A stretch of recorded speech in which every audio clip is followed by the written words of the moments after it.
네, 한 주간의 삶도 성령 충만하시고 또 행복한 삶이 되시기를 축원합니다. 사람은요, 존재하지 않는 것은 실은 그리워하지 않습니다. 이미 존재했던 것들을 그리워하는 거죠. 그래서 고대 철학자 중에 한 분은 있던 것은 있고 없는 것은 없는 것이다, 이런 이야기를 했습니다. 이게 무슨 이야기입니까? 애초에 존재해 있는 것이 있었기 때문에 거기에 대해서 그리움이라는 게 생긴다는 것이죠. 아예 없는 것, 내가 경험해보지 않은 것은 그리워하는 마음이 실은 없는 거죠. 내가 뭔가 아무튼 경험한 것이 있고 애초에 있었던 것이 있기 때문에 그것 가지고 우리가 이제 그리워하는 마음이 있는 겁니다. 예를 들어서 어떤 불의의 사고로 만약에 팔을 잃어서 팔이 절단이 됐다. 그러면 이 팔이 원래 있었는데 없어졌지 않습니까? 그러면 이 팔에 대해서 이게 그리워하는 마음이 생기는 거죠. 이 팔이 좀 있었으면 좋겠다, 이런 마음이 생기는 거죠. 그래서요, 실제로는 실제로 이렇게 손과 발을 잃으신 분들이 환각통을 느낀다고 합니다. 그러니까 마치 이 손이 막 통증을 느끼는 거죠. 그래서 심지어 어떤 분은 그래서 얼음 찜질을 했다, 이 정도로. 원래 없는 팔인데 이게 통증을 느끼는 겁니다. 그렇기 때문에 우리가 그런 그 상황들을 보면 우리가 이 상황 속에서 참 왜 우리가 이 땅에서 이렇게 살아가고 있지만 우리 안에 뭔가 그 허전한 마음들, 뭔가 이렇게 그리워하는 마음들, 이렇게 생기는 것이요, 그냥 생기는 게 아니라는 거죠. 생각해 보십시오. 두 팔을 가진 사람이 있어요. 근데 두 팔을 가진 사람이 있는데, 그런데 우리가 모두 다 두 팔을 가졌죠. 근데 이 사람들이 나는 살아가면서 난 팔 하나 더 있었으면 좋겠다, 이렇게 생각하시는 분 계십니까? 멀쩡하게 두 팔이 있는데 나 여기 팔 하나 더 났으면 좋겠다, 이런 분 계세요? 없는 거죠. 왜냐하면 원래 우리에게는 팔이 두 개밖에 없었기 때문에. 그러니까 없는 것에 대해서는 그리워하는 마음이 없는 거죠.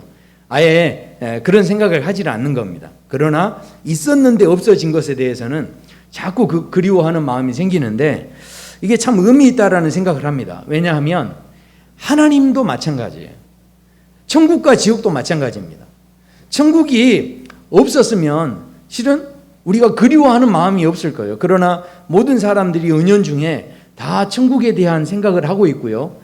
아무리 말하지 않는다 해도 뭔가 이 땅을 통치하고 다스리시는 전능한 신이 있다라는 것에 대해서 이 무신론자들도 다 실은 마음속에 그 깊은 곳에는 그런 어떤 갈증이 있고 갈급함이 다 있다라는 거죠.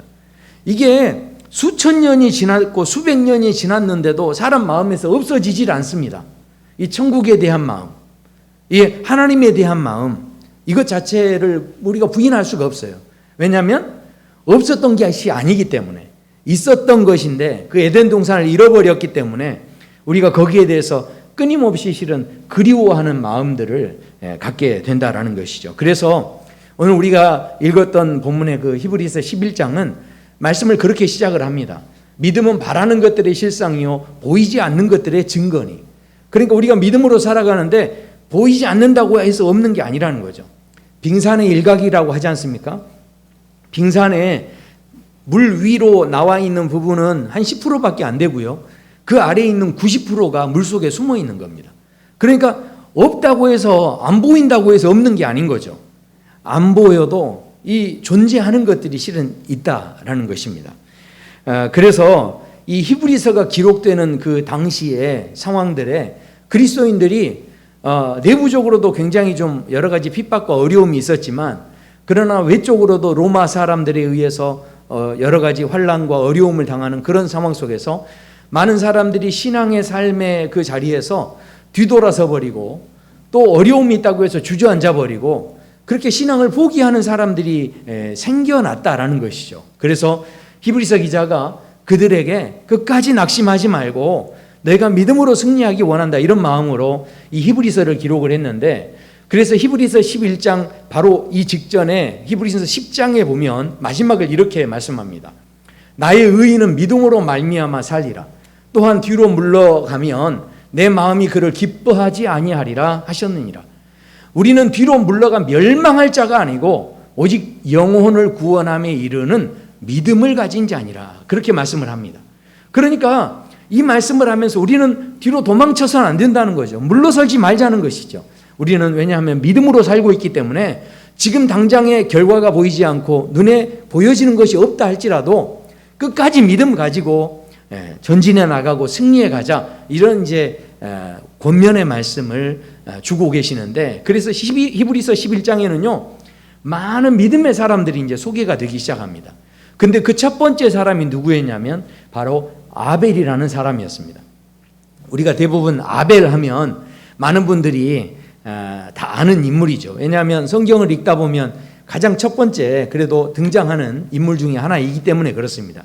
창세기 4장에 보면 아담과 하와가 범죄한 뒤에 에덴 동산에서 쫓겨나고 첫 번째로 이제 그 아이를 낳게 되는데, 그때 이 가인이라는 아이를 낳습니다. 그리고 그 가인은 여호와께 얻었다, 이런 뜻을 가졌는데 아마 아이 키우기가 쉽지 않았나 봐요. 지금 같은 경우는 선배들한테 아이를 어떻게 키우는지 듣지만 아무래도 아담과 하와는 첫 아이를 그렇게 키운다는 게 여간 좀 어려웠던 것 같습니다. 그래서 첫 번째는 하나님께 얻었다, 이런 뜻으로 가인이라고 지었는데, 그 다음에 얻었던 이름은 아벨이라고 짓습니다. 아벨은요 허무하다, 이런 뜻입니다. 그러니까 애 키운다는 게 참 쉽지 않다, 뭐 이런 고백을 한 것 같습니다. 그런데 중요한 것은 이 가인과 아벨이 하나님 앞에 예배를 드렸는데 어떤 사람 건 받으시고 어떤 사람 건 받지 않으셨다는 거죠. 그래서 우리가 믿음으로 살려면 우리가 하나님 앞에 예배를 드릴 때 아벨처럼 하나님이 받으시는 예배가 되어야 된다, 이런 생각들을 실은 우리가 자연스럽게 하게 됩니다. 그래서 오늘 본문을 우리가 실은 볼 때 어떤 해석을 하게 되냐면, 이 창세기 4장에서 그 사건을 직접 보면요 이제 그런 말씀이 나오죠. 아벨과 그의 제물을 받으셨으나 그리고 가인과 그의 제물은 받지 아니하셨다, 이렇게 말씀하죠. 그러니까 하나님께서는 제물이 좋고 나쁘고 제물이 비싸고 싸고 뭐 이런 것 때문에 제물에 막 집착하셔가지고 제물에 막 욕심을 내셔가지고 제물 때문에 예배를 받고 안 받고 이렇게 하시는 분이 아니시라, 하나님의 초점과 마음은 어디 계시냐면 그 제물을 들고 있는 누구라는 겁니까? 제물을 지금 드리고 있는 누구를 지금 보고 있습니까? 제물만 이야기하지 않습니다. 바로 아벨과 그의 제물이죠. 바로 가인과 그의 제물입니다. 그러니까 하나님께서 더 귀하게 보시고 중요하게 여기시는 게 누굽니까? 제물을 드리는 그 사람을 보고 계신다는 것이죠. 그래서 우리가 이 말씀들을 여기서만 보는 게 아니라 시편에 보면요 50편에 이런 말씀도 나옵니다. 나는 내 재물 때문에 너를 책망하지 아니하리니. 하나님은 그 재물 가지고 막 이렇게 책망하고 기분 나빠하고 너 이렇게 이 정도밖에 못 드려 하면서 하나님이 서운해하시고 이런 게 아니라는 거죠. 하나님의 마음이 절대 거기 있지 않다는 것입니다. 심지어 미가서에서는 이렇게 말씀하죠. 사람아, 주께서 선한 것이 무엇임을 너희에게 보이셨는데 여호와께서 구하시는 진짜 제사가 뭐냐는 거죠. 하나님 앞에 진짜 여호와가 원하시는 예배가 뭐냐 하는 것이죠. 그게 무엇입니까? 오직 정의를 행하고 인자를 사랑하고 겸손하고 내 하나님과 함께 행하는 것이다. 그러니까 지금 하나님께서는 재물보다는 뭐를 보신다는 겁니까?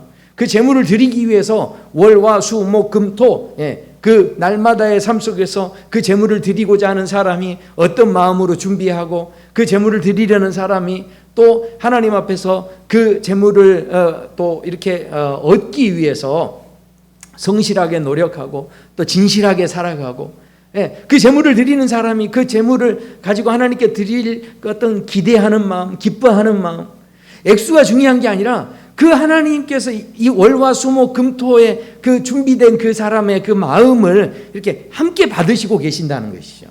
이게 재물 자체에 하나님이 집중하고 계신 것이 아니다라는 것입니다. 그래서 대부분 아벨의 사건을 통해서 우리가 그 정도의 이제 실은 결론을 내고 이 말씀들을 대부분 마무리합니다. 이렇게 하면 설교 끝나면 좋겠죠, 오늘 이렇게. 네. 근데 생각해 보십시오. 진짜 핵심은 뭐냐면요. 가인이 옳으냐 또 아벨이 옳으냐, 그럼 우리가 어떻게 예배를 드려야 되냐, 나도 아벨처럼 예배를 드려야 된다. 물론 그것도 너무 중요합니다. 그런데 더 깊은 의미에서 오늘 본문에서 우리에게 도전하는 우리가 정말 놓치지 않아야 하는 아주 중요한 메시지가 실은 있다라는 것이죠. 자, 그것이 무엇이냐? 만약에요, 하나님께서 우리가 어떤 예배를 드리는 것을 이렇게 기뻐한다, 그러니까 너희들이 이런 예배를 좀 드려라, 막 이런 마음이 있으셨다고 한다면 가인과 아벨의 사건에서 어떻게 하셨겠습니까? 아벨의 예배는, 아벨과 그의 제물은 받으시고 가인과 그의 제물은 받지 않으셨다 한 다음에 그 다음에 이제 아벨을 찾아가셔서 그러셨겠죠. 야, 너 참 잘했다.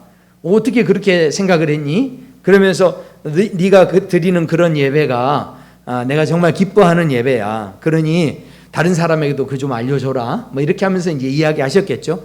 그런데 놀랍게도 하나님께서 이 예배가 끝난 다음에 아벨을 찾아가지 않고요, 누굴 찾아가시냐면 가인을 찾아가십니다. 그러면서 그 가인에게 하는 이야기가 뭐냐면, 야, 너 죄가 지금 내 문 앞에 있다. 너 죄를 지금 다스려야 돼. 너 지금 조심해야 된다. 죄가 너를 노리고 있어. 그러니까 긴장하고 있어라. 이러면서 이 말씀을 하신다는 거죠. 그래서요, 내가 선을 행하면 어찌 낯을 들지 못하겠느냐 하면서 죄가 문에 엎드려 있느니라. 죄가 너를 원하나 너는 죄를 다스려라. 이렇게 말씀하신다는 거죠.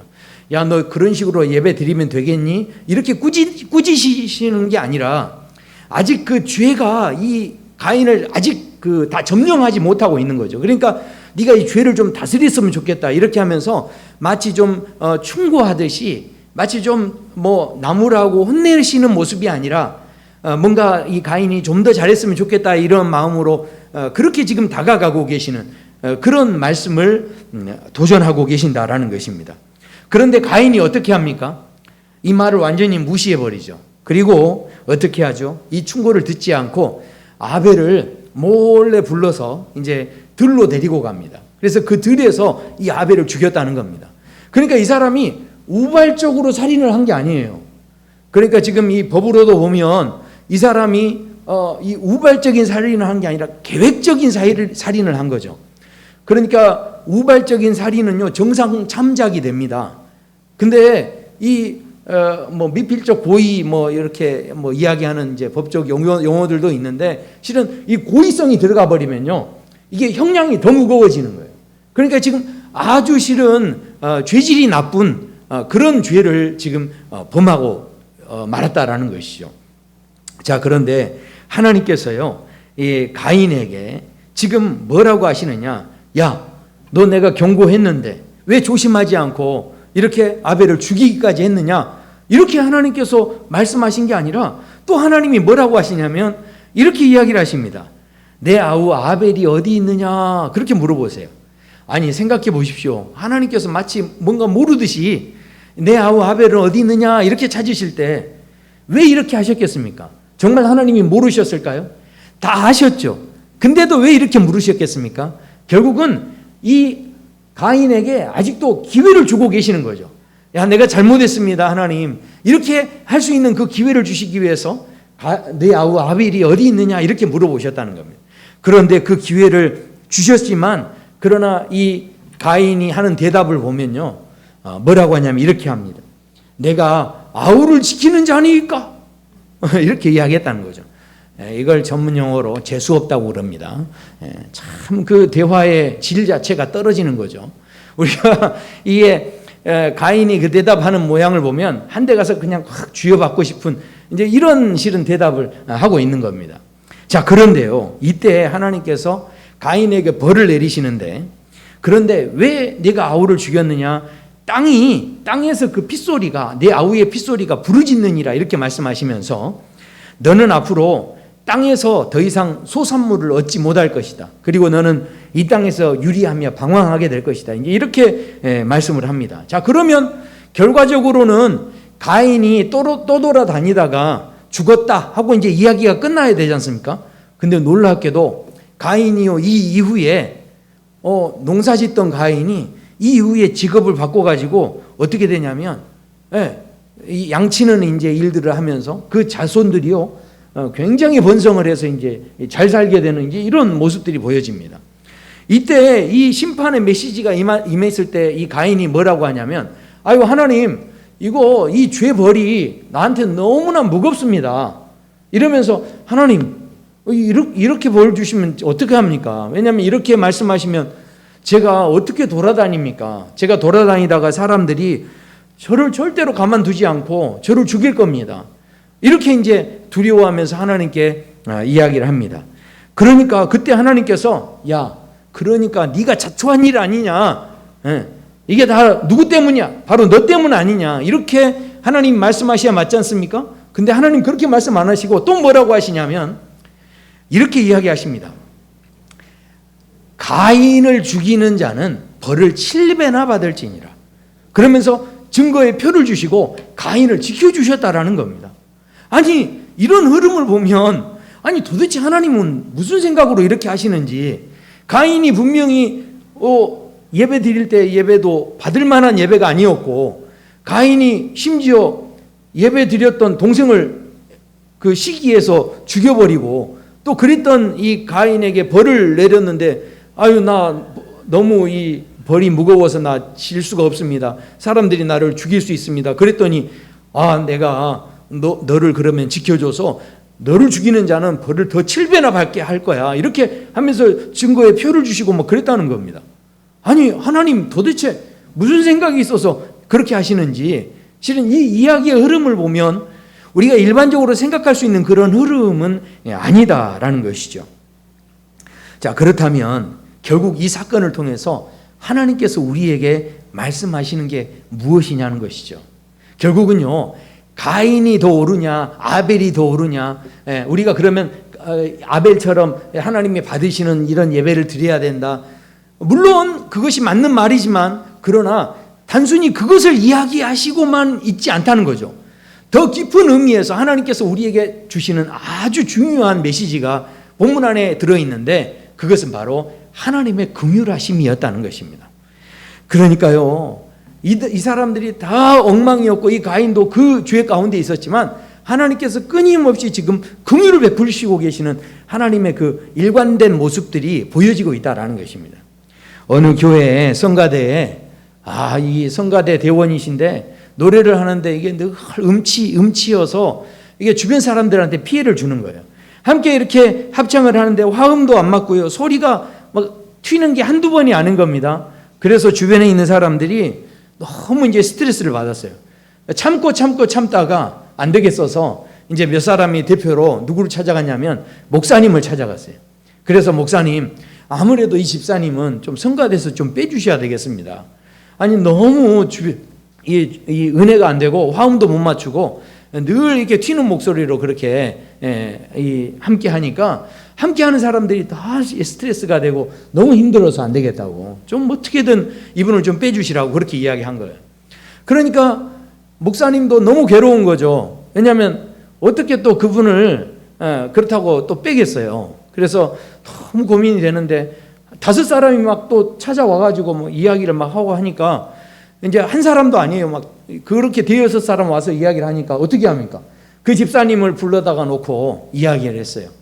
집사님, 제가 참 이게 참 고민하면서 드리는 말씀인데 아무래도 이 성가대 하시는 걸 조금 잠시만 좀 내려놓으시면 안 되겠냐고. 왜냐하면 아무래도 집사님 음색 색깔이 좀 특별하다 보니까 그래서 주변 분들이 아직은 좀 적응이 안 되는 것 같다. 5사람이나 와서 이제 그 이야기를 하니까 집사님 조금만 좀 쉬셨다가 이제 나중에 또 하면 좋겠다, 그러면서 이야기를 했다는 거예요. 그랬더니 이 집사님이 뭐라고 하냐면, 목사님 5명 가지고 뭘 그러세요? 저는 50명도 넘게 들었어요. 그러는 거예요. 그러니까 이 목사님이 세상에 그러면 5명만 말한 게 아니라 주변에 노래 못한다고 그만하라고 한 사람이 50명이나 되는가 보다 생각하고, 그러면 내 말을 이제 알아들으셨구나 이렇게 생각을 했는데, 그 뒤에 이 집사님이 그러는 거예요. 자기 지금 5사람 가지고 뭘 그러시냐고. 나는 50명 넘게 들었다고. 그러면서 뭐라고 하냐면, 목사님 설교 못 하신다고 50명이나 넘게 저한테 그러더라고. 근데 그렇게 이야기했다는 거죠. 이게 무슨 이야기입니까? 결국은요, 우리 모두가 너나 나나 실은 다 문제가 많은 사람이라는 거죠. 뭐 누구 하나 실은 문제 없는 사람이 없다는 거예요. 알고 알고 보면 누가 더 잘했냐, 누가 더 못했냐, 뭐 지금 우리가 이렇게 따지지만 알고 보면요, 다 부족한 거예요. 다 문제가 많은 겁니다. 누구 하나 잘했다 이렇게 할 만한 사람이 없다라는 거죠. 가인이요, 죄에 찌들려 있는 사람이고, 실은 그 죄성을 가지고 또 어떻게 합니까? 하나님께서 많이 기회도 주시고 충고해 주시고 고칠 수 있는 길도 열어주시지만, 가인은 끊임없이 양심에 화인 맞은 사람처럼 끊임없이 어떻게 합니까? 깨닫지 못하는 구제불능의 사람이었죠. 그런데 놀랍게도 하나님께서 또 기회를 주시는데 나중에 벌을 주시는 것도요, 한번 잘 생각해 보십시오.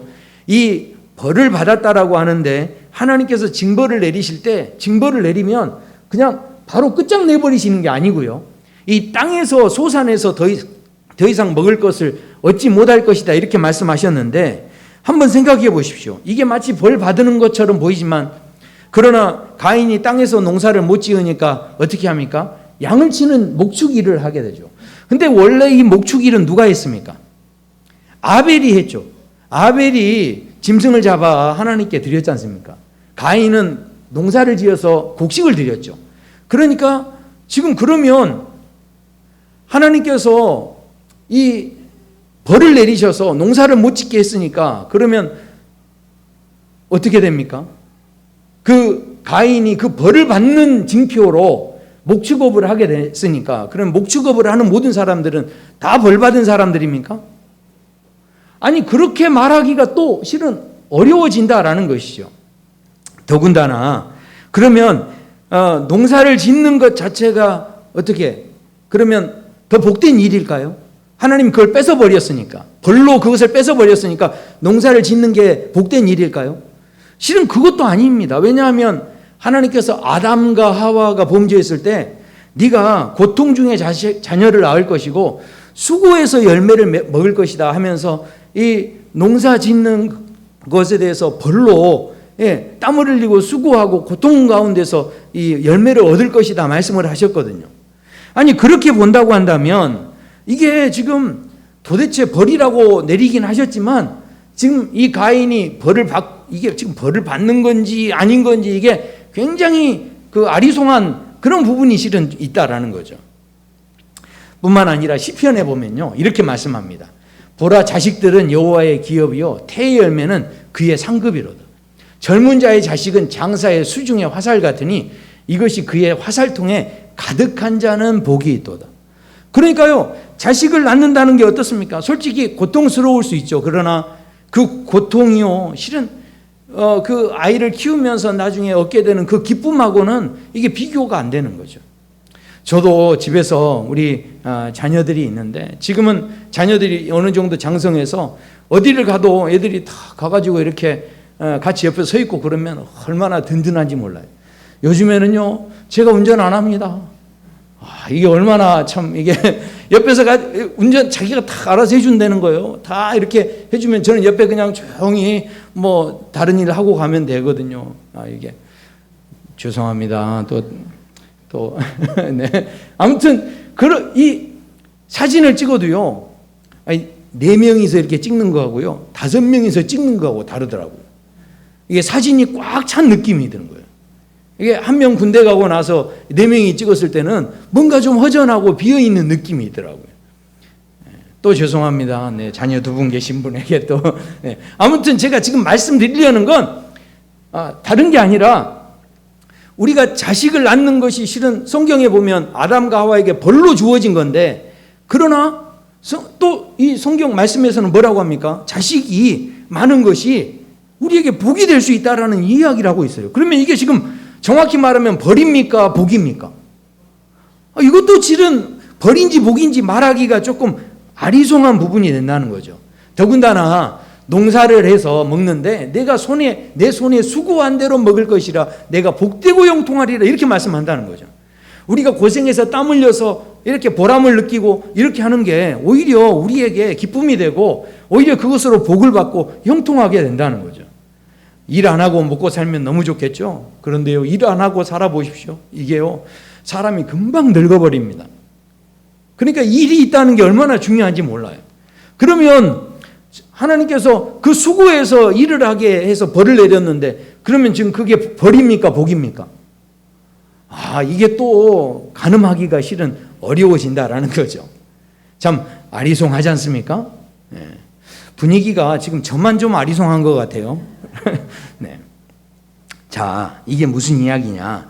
결국은요, 하나님께서 우리가 지은 죄에 대해서 벌을 내리시긴 하지만, 그러나 그 벌을 내리실 때 하나님이 싹 쓸어버리시는 게 아니라, 그 벌을 내리시지만, 그러나 그 벌이라는 것을 받으면서도 최선을 다하고 거기에 대해서 정말 그래도 은혜로운 마음으로 그것을 감당하려고 노력하면 오히려 그 벌이 복이 되게 하시고 그 벌이 오히려 은혜가 되게 하시는 그 하나님의 놀라운 그 섭리가 그 안에 들어있다라는 것이죠. 벌을 내렸다고 해서 그냥 완전히 잘라버리시는 게 아니고, 지금 그렇기 때문에 우리가 다시 한번 생각하셔야 돼요. 오늘 본문에서 가인이 잘했냐 아벨이 잘했느냐, 그럼 우리가 앞으로 어떤 예배를 드려야 되느냐, 우리는 오늘 말씀을 보면서도 늘 우리가 그래서 아벨 같은 예배를 드려야 돼 하면서 이렇게 생각하고 있지만, 그러나 본문에서 진짜 핵심은 뭡니까? 가인도 아벨도 핵심이 아니에요. 어떻게 예배 드려야 되느냐 이것도 중요한 게 아니에요. 실은 진짜 핵심은 뭐냐면, 우리가 엉망이고 우리가 정말 준비된 예배를 몇 번이나 드립니까? 어떤 때는 좀 잘할지 모르지만 항상 하나님 앞에 막 잘 준비하고 드리는 건 아니죠. 그런데도 불구하고 하나님께서 벌을 내리시긴 하지만 아주 멸망시키지 않으시고 끝장내버리지 않으시고 그것을 목적으로 삼지 않으시고, 하나님께서 모든 상황 속에서 그것을 받아주시는, 부족하지만 그것을 받아주시는 하나님의 은혜가 있기 때문에, 하나님의 긍휼하심이 있기 때문에 그 예배가 될 수 있다는 것입니다. 생각해 보십시오. 하나님이 비록 화를 내시지만, 그러나 모든 것을 통해서 하나님은 우리를 고치시고 회복시키시고 그렇게 우리를 온전하게 하시려는 하나님의 마음이 있는 거예요. 그러니까 아벨이 잘해서 하나님이 다 받으셨을까요? 100% 정말 잘했을까요? 아마 하나님의 기준으로 보면 부족한 게 있었을 겁니다. 그런데도 받아주신 건 뭡니까? 하나님의 은혜 때문에, 긍휼함 때문에 받아주신 거예요. 그러니까 이 내용에 대해서 우리가 정말 알아야 하는 것은 누구의 제사를 받으셨느냐 이게 아니라, 이것을 그냥 받아주고 계시는 하나님의 사랑이 얼마나 크고 하나님의 은혜가 얼마나 깊은지 우리가 이것을 볼 수 있어야 한다는 것이죠. 아담과 하와에게도 마찬가지였죠. 그게 그냥 그들에게 벌이 되고 그들을 없애버리시려는 그런 계획과 목적이 아니었다는 겁니다. 오히려 그들을 통해서 다시 회복하게 하시려고, 그들이 그 벌을 받고 있지만 그러나 벌 중에서도 다시 하나님 의지하고 바라볼 때 그들에게 자녀도 허락해 주시고 또 그들에게 새로운 살 길을 열어주시는 그 하나님의 은혜가 계속 흘러가고 있었다라는 것이죠. 그래서 오늘 우리가 이 히브리서로 넘어가면 우리가 궁금해했던 진짜 문제에 대해서 언급을 하고 해답을 주시는데, 왜 아벨의 예배는 받으셨느냐? 더 나은 제사를 하나님께 드림으로 라고 하면서 말씀을 하는데, 더 나은 예배라고 하니까 우리가 이 말에 꽂혀가지고 맞아, 아벨처럼 예배를 드려야 돼 이렇게 지금 생각하는데, 이 말씀의 중심에는 절대 그렇지 않습니다.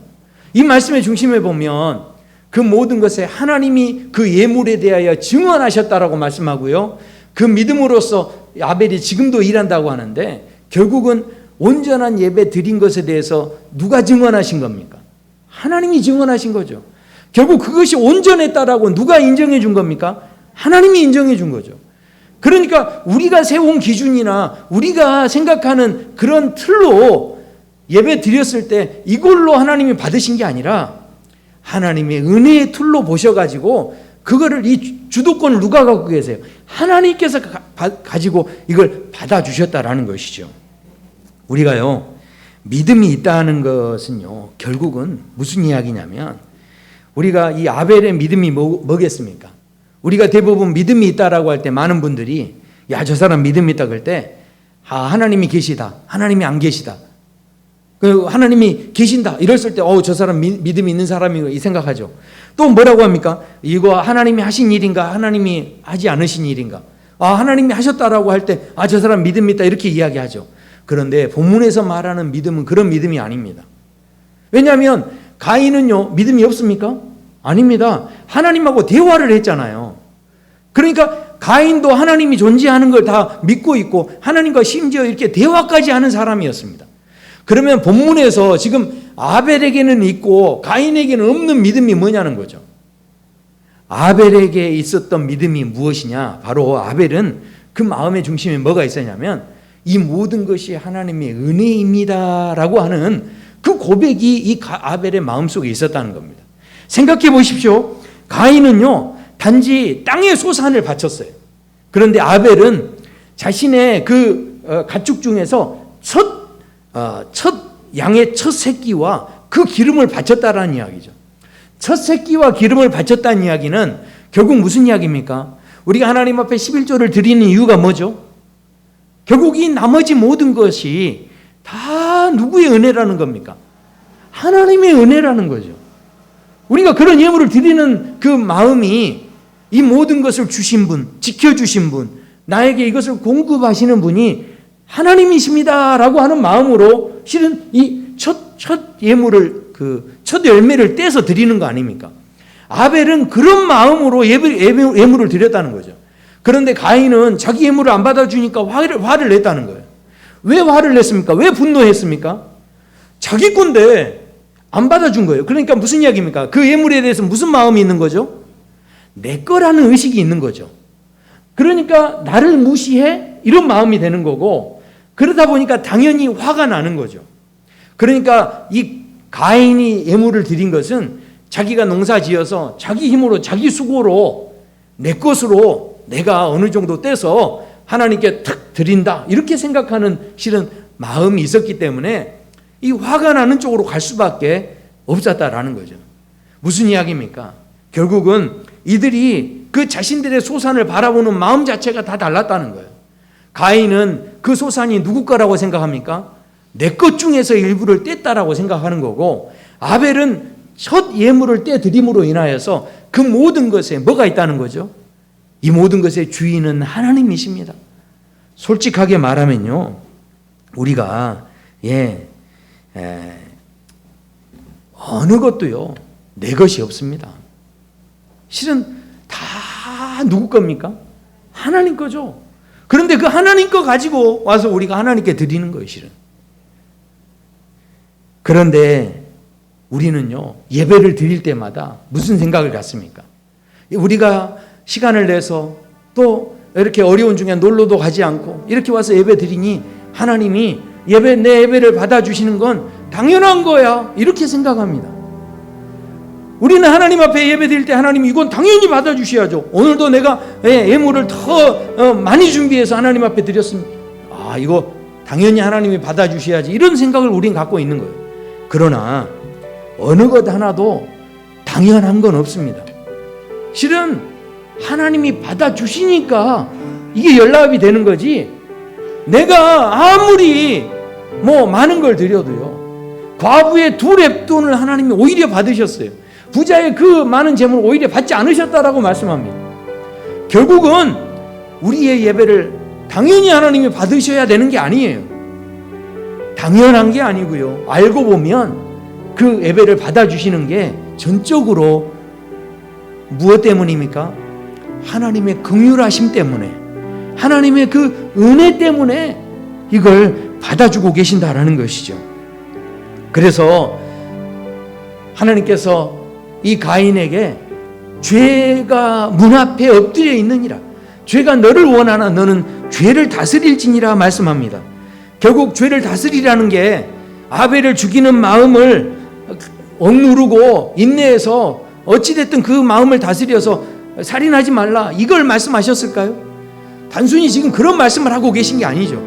이 말씀을 통해서 뭐라고 말씀하는 겁니까? 죄를 다스리라는 것은, 내 안에 이렇게 욱하고 올라오는 이 마음을 다스리라는 것은 무슨 이야기입니까? 그것을 거절해, 내가 드리는데, 내 것을 드리는데 나를 무시해, 이런 마음들을 실은 가인이 가진 거죠. 근데 그 죄를 다스리라는 이야기가 무슨 이야기입니까?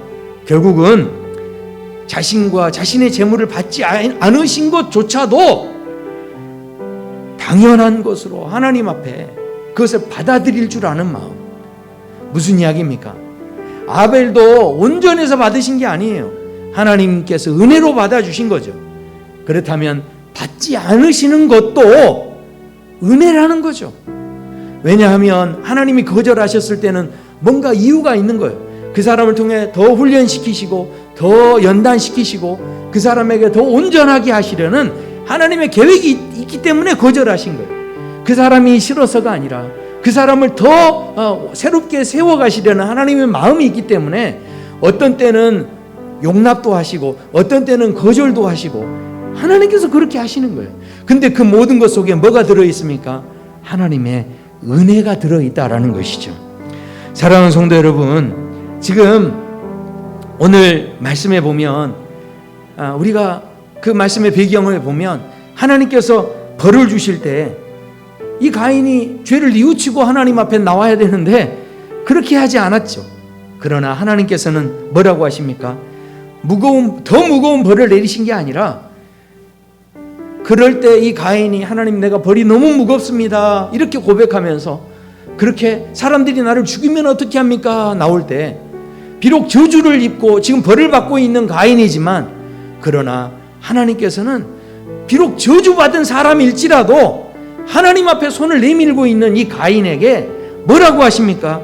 너를 죽이는 자는 벌을 7배나 받을 것이다 하면서 그에게 다시 은혜를 베푸시고 또 다시 기회를 주시고 그렇게 한없이 하나님의 긍휼하심을 보여주고 계시는 그런 하나님의 모습을 우리가 보게 된다라는 것이죠. 오늘까지 우리가 이 땅에서 살아올 때 우리 앞에 당하는 수많은 실은 어려움들이 우리 앞에 있었습니다. 그런데 이 모든 상황 속에서 내가 하나님 앞에 드리고 신앙을 지켜갔던 이 모든 것들이 그저 당연한 게 아니었다는 거죠. 당연히 하나님이 받으시고 당연히 하나님이 역사해 주셔야 된다가 아닙니다. 이 모든 것 속에 전적인 하나님의 은혜가 있어야 그것이 연락될 수 있는 것이고 그 은혜가 있어야 비록 거절되더라도 그 안에서 또 다른 새로움을 우리가 경험할 수 있다라는 것이죠. 오늘 함께 찬양할 때 새로운 찬양입니다. 그런데 이 가사를 한번 쭉 생각해 보시고 한번 이 찬양을 한번 통해서 함께 오늘 말씀을 우리의 주신 말씀을 한번 기억하면서 정말 하나님의 그 은혜를 한번 생각하는 그런 시간을 가졌으면 좋겠습니다.